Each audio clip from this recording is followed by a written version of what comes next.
What is up, everybody? Welcome back to another video. In today's video, we're going to be talking about Detroit Lions' new quarterback, Jared Goff, and what happened with the LA Rams and how it kind of just fell apart there. Also, what he's going to look like with the Lions in this new system and how he could thrive for the Detroit Lions. So let's get it started. Way up, we're going to bite a kneecap off, and we're going to stand up, and then it's going to take 2 more shots to knock us down. And on the way up, we're going to take your other kneecap, and we're going to get up, and then it's going to take 3 shots to get us down. And when we do, we're going to take another hunk out of you. Before long, we're going to be the last one standing. Welcome everybody to a video. Glad you guys are here. I guess we're back to talk about the Lions quarterback a little bit. It's been a minute since we've talked about Jared Goff, and I thought today we would talk about him a little bit more. Now, I've been working on this video for a few days, but I think I have the research, numbers, the clips that I need for this video, and we're ready to get this started. Now, before we get into the video, I'm sorry, I gotta show it up, man. We got the new SpongeBob shirt going on. You guys see it. We got the four characters on this one. Who we missed? We're missing a few, but we got 4 instead of 2. I don't know what it is about the whole big eyes thing, you know, but I don't know. I mean, I don't know what it is, but I guess that's the selfie face for SpongeBob. Don't know why I'm telling you that, but yes, we got the SpongeBob shirt. I didn't bring it with me for vacation, so I couldn't record with it on. But now that I'm back, you know I had to wear it. But today we're talking about Jared Goff and kind of the situation that went down with the LA Rams. Go back to the beginning here, and if you guys see that my chair looks weird, it's broken. I don't know why it broke, but it broke. Anyway, let's go back to the beginning here in 2017. So it's the first year for Sean McVay with the LA Rams. It's the second year for Jared Goff. His first year just did not go good, okay? He was 0-7. It was not good. His stats were terrible. But his second year, then Sean McVay joins, and he brings in a very interesting offense. Now, this offense, and we know Sean McVay, known as an offensive genius by a lot of people, took off quickly in the NFL. He has a background working with Kyle Shanahan and Jay Gruden, so he brought in some of that zone running scheme, outside zone running scheme. Of course, they had Todd Gurley, a top 10 pick in the backfield, who really the offense just ran through. But what's so interesting about this offense, it was very heavy 11 personnel, over 90% of the time, which was the most in the league. And it was also extremely heavy play action because it went through, basically Todd Gurley set up the play action, and that 11 personnel allowed them to have basically all their best players on the field at once. It allowed them to have their top running back Gurley, while also having Cooper Kupp, at the time Sammy Watkins, Robert Woods, who they signed, and tight end Gerald Everett all on the field. So they were allowed to have all these weapons, and it was a versatile offense. So you could line up receivers at the tight end spot, and they could leak out, and they could get big plays there. It was a very cool offense. Honestly, it was. Not a lot of changing formations, but personnel was very versatile. Offense implemented a lot of motions, pre-snap movement to move the defense around, and you really didn't know what was coming because their offense was in a spot where they could run and pass. There were really no tendencies that were given away there, which was so cool about the offense. And it took off. In 2017, I mean, this team just basically came out of nowhere. You look at some numbers here. They ran the least amount of shotgun in 2017, which means they only played shotgun 47% of the time. So they were more under center than anybody else. Also, they had the least amount of non-play action dropbacks. So basically, when they would drop back, it was setting up a play action. And that really helped out Goff. It made it kind of simplified, but it worked to his strengths, getting outside the pocket,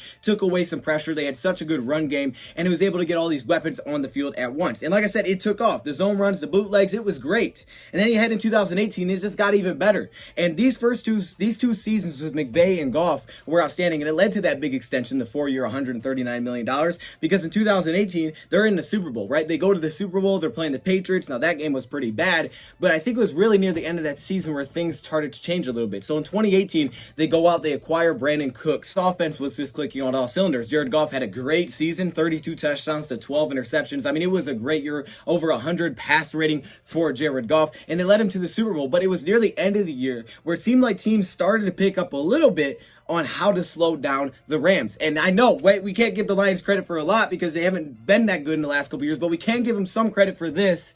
And that was kind of laying out the blueprint for how the Patriots would ultimately stop the Rams in the Super Bowl. And that's because Bill Belichick gave them credit, saying that, you know, it was a little bit of what the Lions did. The Lions lost when they played the Rams in 2018, 30-16, but they held them to 16 points going into the fourth. And again, this was an offense that scored 54 points against the Chiefs. Like, they were insane this season. And the Lions slowed them down a little bit. They didn't win, but they slowed them down. And what the Lions did is they basically played wide on the edges to slow down that zone run, and then they would blitz their inside linebackers right up the interior gaps. And it slowed down that zone run for that offense, which ultimately slowed down the rest of their offense because that's, like I said, that's what it played through. I mean, Gurley was fantastic, right? He was the NFC Offensive Player of the Year. So this guy was great, and that's what really slowed it down a little bit. And then we saw the Bears hold him to 6 points, but then it was in the Super Bowl where the Patriots held them to 3 points. So this offense that was basically unstoppable gets to the Super Bowl, and they're just slowed down by Bill Belichick defensively. And what the offensive line for the Rams was saying was like, hey man, they're playing 6 defensive linemen out here. Basically, their focus was shutting down this run. And Bill Belichick said after the game, forced them to have longer drives. We weren't going to allow them to have big plays early. See, that was the thing with the LA Rams. Because their run game was so effective, they could set up the play action. And because they weren't giving away any tendencies, they could hit you with big plays early because play action, you can get fakes on that, you get those rollouts. And then all of a sudden, you got these playmakers like Brandon Cooks who can just burn you down the field. You have a guy like Robert Woods, right? You have multiple weapons that are fast.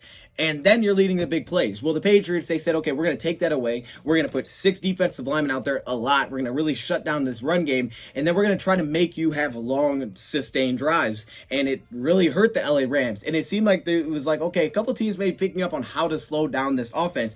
And the Rams did. They did a couple of things. They started mixing in a little bit more 12 personnel towards the end of the season. Started to, try to mix things up a little bit. But then heading into 2019, of course, there's high expectations. But they took some risk. In 2019, they lost some offensive lineman pieces, and their offensive line definitely took a step back in 2019. Todd Gurley, that was in 2018, the dealing with the injury. Well, 2019 was awful. Todd Gurley in 2019 was not very good. It actually ultimately led to, after the season being released, and he was like, man, I got cut on my day off. But he ultimately got released because 2019 was so rough for Todd Gurley. But a little bit of an injury scare in 2018 led to not a good 2019. The offensive line took a step back. This is where things definitely took a step back. 2018 was clearly where things took a step back. I mean, you look at Goff's production took a step back. You're talking about a team that was 13-3 in the Super Bowl to all of a sudden 9-7 and not making the playoffs. 2020, this past season, they make the playoffs. They win a playoff game, but this is when the whole relationship just got terrible with Sean McVay and Jared Goff. Really, towards the end of the season, you got Sean McVay calling him out like, hey, he needs to protect the football. We got a situation where,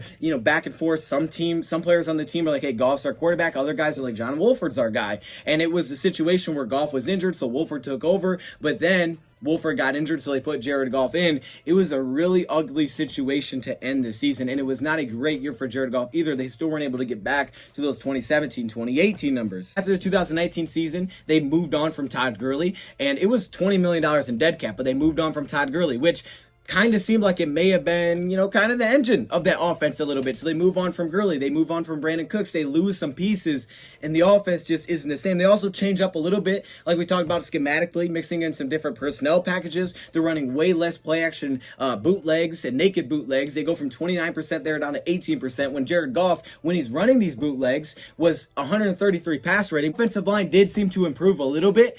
It depends. If you look at metrics, they improved, but if you watch them, I mean, they definitely still had some struggles. But another issue then is that now they lost their deep threat in Brandon Cooks, so they didn't really have that guy to take the top off. Or they did, but they lost Brandon Cooks, who was kind of like the top guy. And then no Todd Gurley, who was a big receiver out of the backfield. And of course, he was the big guy on the ground because he struggled in 2019. So the last 2 years went bad. Situation kind of becomes a mess with the whole Matthew Stafford situation, and now here we are. It was clearly a mess, kind of how that relationship ended there, and I think Jared Goff said it right. It's not really a relief that he's gone, but he is grateful for an opportunity for a fresh start, and I think both sides needed a fresh start. You can't have that kind of relationship where your coach is calling out your player. It's kind of split in the locker room of who's the guy and be successful. That's a mess. That's not going anywhere. They had to change that. And so when Stafford became available and they made the trade, I think it was good for, both sides. Stafford goes to McVay, more of a win now type of quarterback, veteran. He's going to be able to handle a lot more responsibility than Jared Goff, who's definitely on the younger side. He's still only 26 years old. He's got a long way that he can go and improve. We saw the improvement Stafford took when he was 26.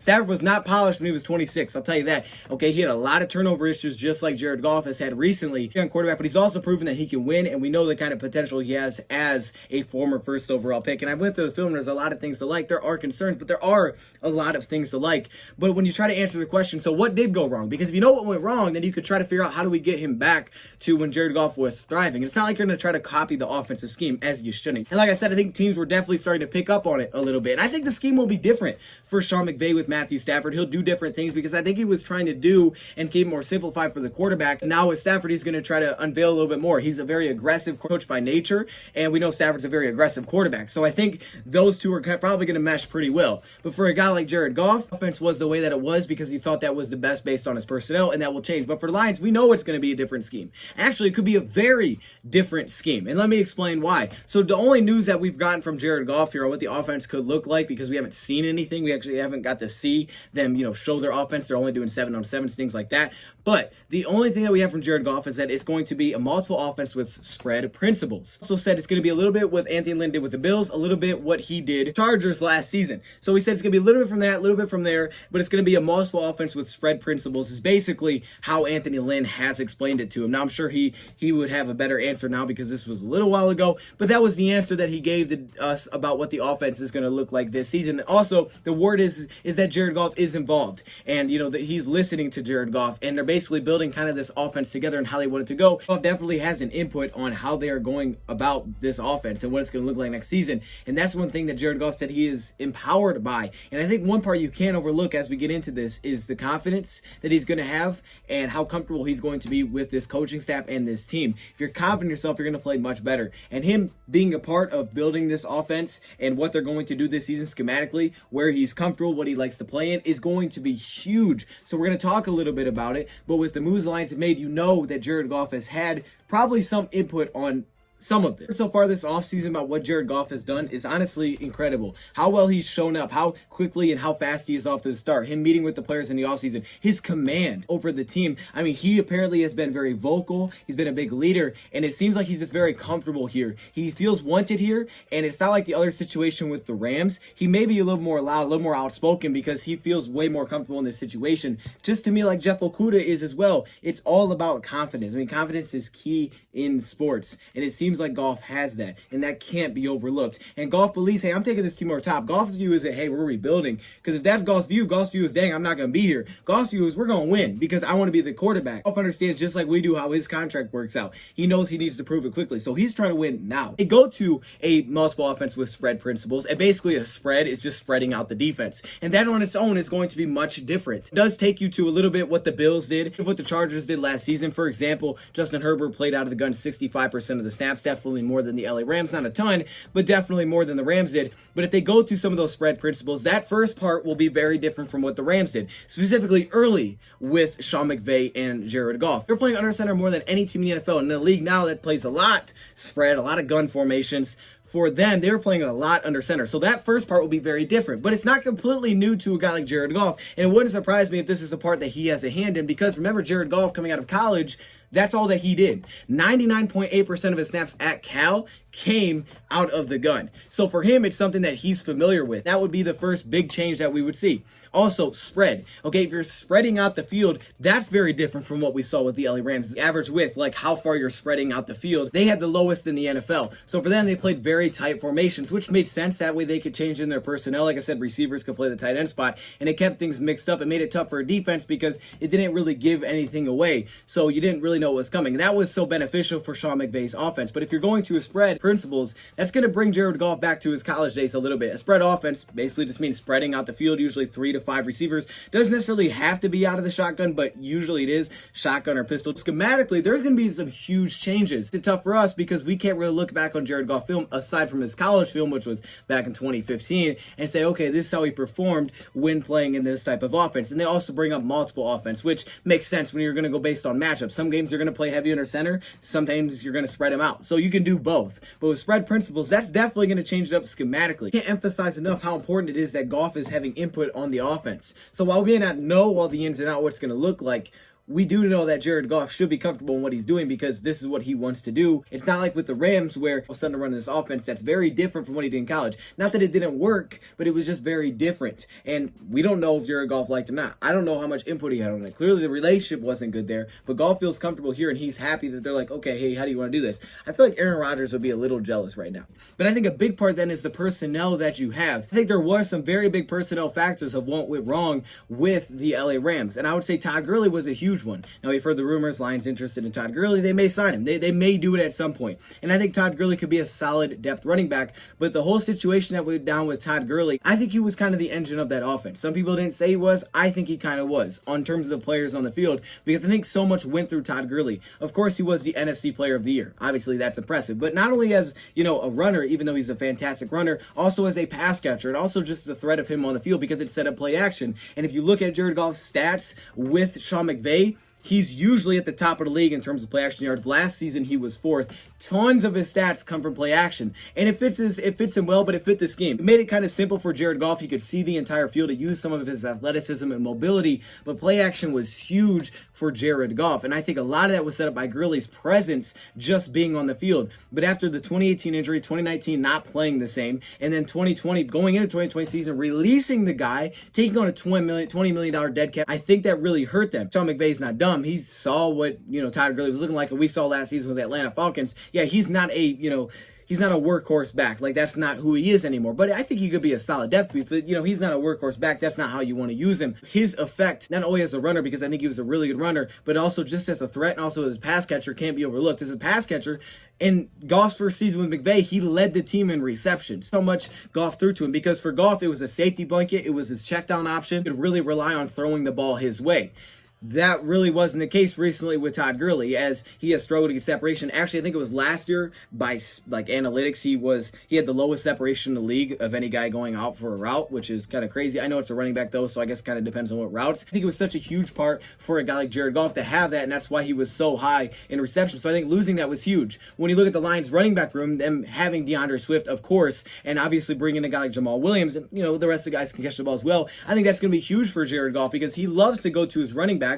A lot of yak for Jared Goff. That's where tons of his stats come from. So for him, having a running back that he can throw down, trust, and of course, it creates mismatch problems. Todd Gurley could create mismatch problems. What's cool about the scheme that the LA Rams ran is because they ran their offense like they did, it really made the box super light. So the teams weren't able to stack the box, put 8 defenders in there, which allowed him to run all over the place. They had the 3rd least amount of 8-man boxes in the league. The Lions having Swift, who's a phenomenal pass catcher, Jamal Williams, who's a really good pass catcher. The mismatch problems they create, but also they're good running backs. You can hand the ball and they can run, which will fit that zone scheme, which not only McVay ran, but also Anthony Lynn has perfected. Saw last season DeAndre Swift, what he could do, only playing less than 40% of the snaps, but still how much of a threat he was. We've heard what he's done so far in this offseason and how guys just can't match up with him. That's the kind of guy that Jared Goff is going to get. A guy that likes to play a lot underneath, and he likes the yards after catch, likes to go down to his running backs. You're going to have a guy like Swift that's a phenomenal pass catcher, can line out as a receiver, but also when he was thrown to, had a plus 100 passer rating last season. That was the result for the quarterback. Same thing with Jamal Williams. He only had 4 incomplete passes when thrown his way on 31 receptions. He's another guy that can line out receiver. So having that personnel-wise is going to be huge because I think the Rams lacked that a little bit because after Gurley, they were looking at Malcolm Brown as one of their top receiving backs, and obviously Cam Akers was there. But those guys, I would take Swift and Jamal Williams way over those two guys in terms of guys that can catch the ball in the backfield. Jared Goff, I got some numbers to back it up. I can say it all day and night long how important it is that you better be able to run the football, and that's why it's so important the Lions got Jamal, and so important that they got Penei Sewell. But you better be able to run the football, right? It's just that simple because you can't run with Goff. It doesn't help set up that play action, which is where a lot of his production came from. Now, if the offense changed a little bit, that can help, but having that threat is huge. It's huge for anybody. No matter what scheme you're in, you got to be able to run the football to be successful consistently. Team last season, when they ran the ball over 30 times, they were 7-1. They averaged 29.5 points per game when they ran the ball. Not, yards. When they ran the ball 30 or more times, they were 7-1, and they averaged 30 points a game, including the Seattle game when they handed the ball off like 43 times, and they scored 30 points in that game. It's weird, right? In their second playoff game they lost to the Packers, doesn't really mean anything. They scored only 18 points. They averaged 18.5 points per game when they ran the ball less than 30 times a game. Those kind of numbers didn't just reign true last season, and also reign true in 2018. In 2018, every game they lost, including the game he did not play, they ran the ball less than 20 times. They didn't run the football. Every game that they lost in 2018, because they weren't in a situation to run at the end of the game, they weren't able to be effective with the ground game, so they had to rely heavily on Goff. And no quarterback is going to consistently be successful when you do that. Some can be better than others. Some can go win a game. And Goff isn't a top quarterback. Under pressure, he's not a good quarterback. And this is the same thing that happened last season as it always has been in his career. He's not great under pressure. Kurt Warner has talked about it. He's not great under pressure. Go back to last season. He was the worst graded quarterback in the league under pressure. But everybody will say he's top 10 when he's got time, because he's really good when he's got time. We'll look at some clips in a second. But even going back to 2018 when they were in a Super Bowl and this guy had great numbers, the guy was still in the bottom half of the league under pressure. Never been that great under pressure. That's always been a problem. And I think that's one of those things that does come with development, because he's young. He's improving in those areas. He's got to be better with his quick, his hot reads, where to go with the football, how to get the ball out of his hands, what to do in these situations, how to not turn the football over. One thing he's got to do is protect the ball. Going back to college, that was an issue too. But those are the type of things. That's why I always say he's only 26. Stafford at 26. Look at his interception numbers. Look how high they were. Notice how they've dropped off since. He's getting older. He's a veteran. He's understanding the game a little more. He's faster on things. And that's why I think older quarterbacks can be better. As long as they can stay in shape, they can be really good because they understand the game. Quarterback's a lot of mental. And for a guy like Goff, he's still young. He's still learning a lot of these parts. It's something that he's still developing in his game. Meanwhile, you go for a guy like Stafford because he knows how to do those things. You don't have to worry about that as the head coach. You may have had to worry about that a little bit more with Goff because that wasn't something that he knew as well. So I think that's why the trade ultimately went down, for little things like that. But for a guy like Goff, like, he's developing those part of his game. Some of that is scheme and how important the run game is, but run game is just important in general. And I think that number kind of sums up how important it is to have a run game for Jared Goff, that he could turn around and it could be effective, because when they were able to rely on that run game, turn around and let Goff play off the run game, they were very successful, even last season when Goff didn't have the best stat line. But if you can't do that, you're going to have issues. And we've seen this with every quarterback, but it's an issue the Lions are trying to solve because they haven't solved it yet. And that's why it's just so important for them to be able to run the football. And it happens everywhere. I always throw up Tannehill, but I just think it's such a great example. Just look at the numbers and how they changed when he joined Tennessee, opposed to when he was with Miami and when he joined Derrick Henry, right? Look at his numbers. His yards went down. Bolo went up. Yards per attempt went up. It opened up the deep shots. Passer rating went up. Efficiency went up. Passing yards did go down, but that's because they were able to rely on the run game more. You look at a guy like Jared Goff, the same thing happened in the short span when they had a run game with Gurley in 18 and when they didn't in 2019. Look how the numbers changed there. Look how the pass rating took this huge drop off. Notice the yards per attempt, how they fell off for a guy like Jared Goff. It's not like Jared Goff won't take shots, and you always hear the thing, Jared Goff is a game manager, right? Jared Goff's that kind of quarterback. I think there's an interesting stat that kind of puts this in perspective. Last season, when trailing, Jared Goff had an 83.4 pass rating. Tom Brady last season when trailing had an 86 pass rating. So think about that for a second, right? Very similar. You're talking about the GOAT. I know he's older, but the GOAT guy won a Super Bowl, and a guy in Jared Goff who didn't have a good season. Very similar there when trailing, because when you're trailing, that's when the defense can send linebackers, they can send mismatches and blitzes, and they can make it tough for the offensive line to match up with, because they know you have to pass the football, specifically when you're trailing, when you're in long distance situations, and all those things come up. A lot of times you can't run the ball. If you don't get yards on early downs, now you're in obvious passing downs. We saw that a lot last season and the year before with the LA Rams, which put Goff into situations where obvious passing downs, and that's a big problem. And Goff doesn't take a lot of sacks. He does miss some blitz pickups, so I think that's where he's going to have to improve. But he doesn't take a lot of sacks, usually gets it away. But it's tough to pick up first downs and push the ball down the field when you're in obvious passing downs, because the defense knows what's coming. And it takes away the early shots if you can't run the ball, because no one's worried about your play action. That Jared Goff can't win a game by passing the ball a lot, because he's done it occasionally against teams like Tampa Bay.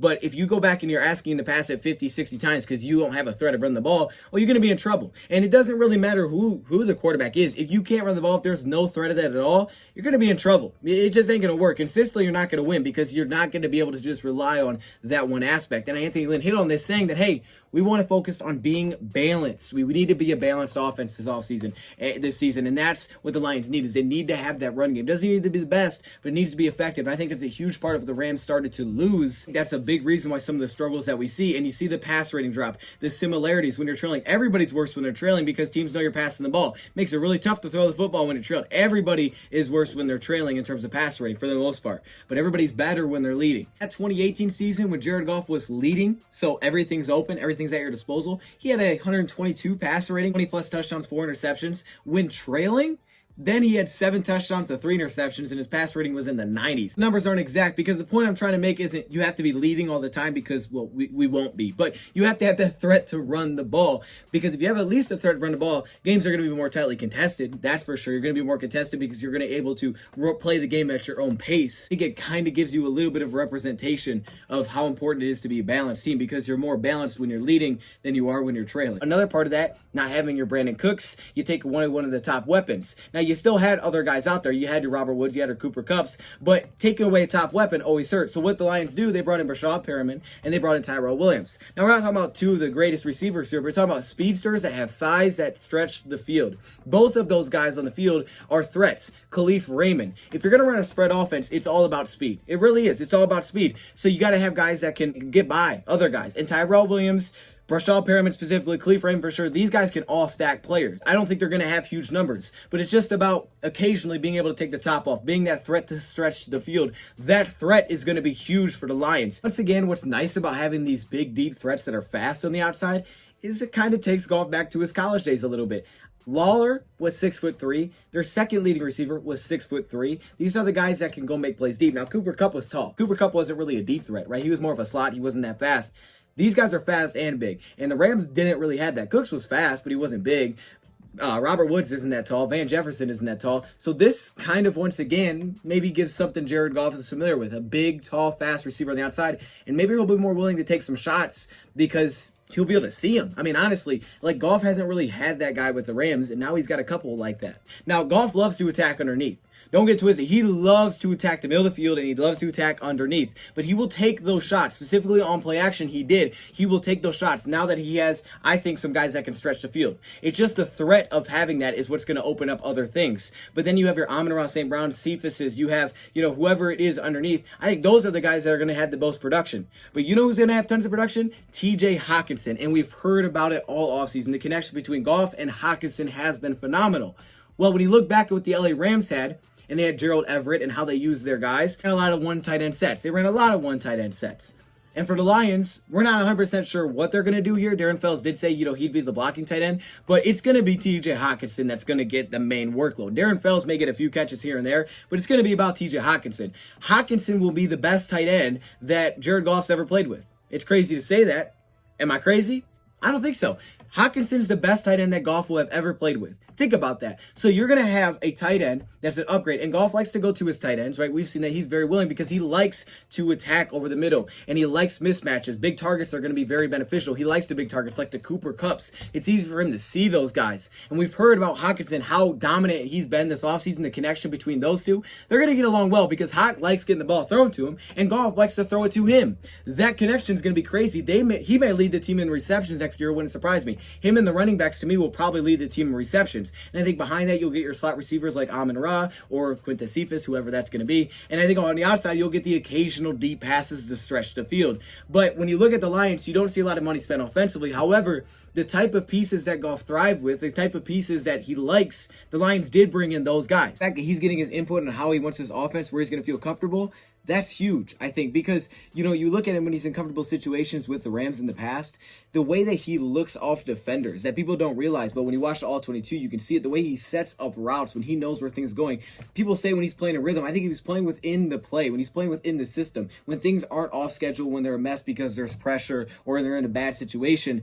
When he's playing on schedule, he sets up things as well as anybody. And he's extremely accurate. He can move. He's comfortable doing that. He did it back in college. But he sets up defenders extremely well. He moves them with his eyes. He's really good. Recap, you have a quarterback with a chip on his shoulder that's very confident and comfortable. He's happy to be here. Like, this dude wants to go win. He understands he's got to try to take the team over top because if he wants this to be his team, he needs to win games. So he's got already that going for him. Number two, he's helping build this offense. So he's bringing in scheme fits. He's going to be in a comfortable offense that he is comfortable with. He's telling them, hey, here's how I like to do things. Here's how I like to play the game. That'll be very big for him. You have Anthony Lynn. We didn't bring it up. Anthony Lynn, look what he would do with Herbert. Like, we just got to acknowledge, that was a rookie quarterback. Herbert gets all the love, I get it. But who was the coach of that team? Who was the coach of that team that helped do that for a rookie quarterback? Now, you're talking about a young guy in Goff, not that young, that's developing. He's getting better. But I'm just saying, like, he was able to do that with Herbert and get the best out of him. Goff is looking at here as the best tight end he's ever played with, which will be a big weapon for him over the middle of the field. An offense that he's comfortable in because he's helping build it. 2 receiving running backs that are, an upgrade from what he did have with Todd Gurley, who was on his last leg. Not the beginning, Gurley was really good, but he loves to throw to his running backs. It's all about yak. Then you have 2 deep threat receivers, big and fast, that he's kind of missed since college. And you have a guy with a chip on his shoulder that understands he has to win because this is his chance, basically, to do it again. New opportunity for him, new life. The run game will be the biggest thing, but you also have an offensive line that not only could be good, really good this season. I mean, we know how good it could be. You have an offensive line that could be good for the next 3 to 4 years without any changes in the starting lineup. So if he does win the role, you got an offensive line built in front of you, man. You just go with it. You already have that offensive line. They got to keep him clean, though. If you can keep him upright, I've seen him play really well. You have to give him time. He's going to make mistakes. He's still young, but this is the time where you start to take that step. New opportunity, new coach. This is your chance to do it. It's set up for him to do it. Confidence is key. So you got a guy with a chip on his shoulder with confidence. This is set up for him to thrive. It's set up because you have the personnel fits here on paper. It may seem like you don't, but you do because this is what he needs. Or on paper, the fits. And then you talk about Anthony Lynn, and we did a video on this, so I won't go too into detail. We talk about Anthony Lynn, what he needs for his zone running scheme to be effective, to play extra bootlegs. You need mobile offensive linemen, and that's what the Lions did with Penei Sewell. Mobile offensive linemen, all the UDFAs, Drake Jackson. You got mobile offensive linemen, not necessarily the big power guys, more mobile. They can move, they get to the outside, they can stretch. That's the kind of offensive lineman that you brought in, specifically with Penei Sewell, but what we have on this offensive line. So schematically, you can see how this would work for Jared Goff and how it could set up for a bounce back for Goff. What do you think will happen with Jared Goff this season? Let me know your thoughts, comments below. Thank you for watching, and I'm out.